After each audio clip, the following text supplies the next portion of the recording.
Hello मित्रांनो आणि त्यांच्या मैत्रिणींनो, चला तर आज आपण बनवूया वरण भात।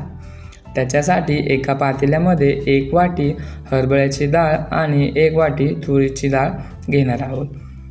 त्याला मस्त असं पाण्याने धुवून घेऊ, 2 ते 3 पाण्याने धुवून घेऊ। धुवून घेतल्यानंतर त्याला साईडला ठेवून देऊ आणि गॅसवरती एक कुकर घेऊ। कुकरमध्ये ते भिजवून घेतलेली डाळी त्याच्यामध्ये टाकून घेऊ। डाळ पूर्णपणे त्याच्यामध्ये टाकून घेतल्यानंतर त्याच्यामध्ये आपण पाणी ॲड करणार आहोत। जेवढी आपण डाळ घेतली त्याच्यापेक्षा दुप्पट पाणी घ्यायचं आहे।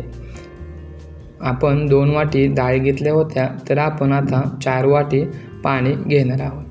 त्याच्यामध्ये एक अर्धा चमचा हळद आणि 1 ते 1.5 चमचाभर तेल मिक्स करून त्याला कुकरमध्ये 3 ते 4 शिट्ट्या होण्यासाठी आपण सोडून देऊ।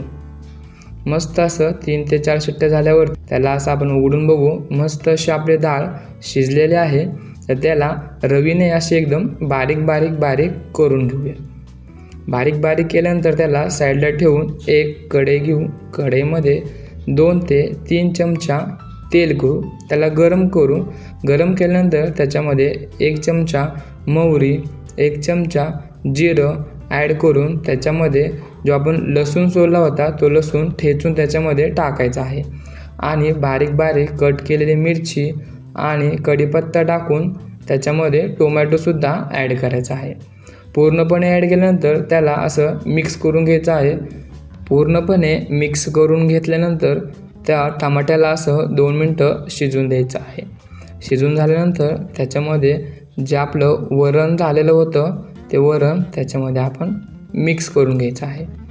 आता तडक्यामध्ये आपण डाळ टाकून त्याच्यामध्ये 1 ते 1.5 चमचा मीठ टाकायचं आहे आणि त्याला मिक्स करून घ्यायचं आहे। मिक्स केल्यानंतर त्याच्यामध्ये आपण वरून कोथिंबीर टाकायची आहे।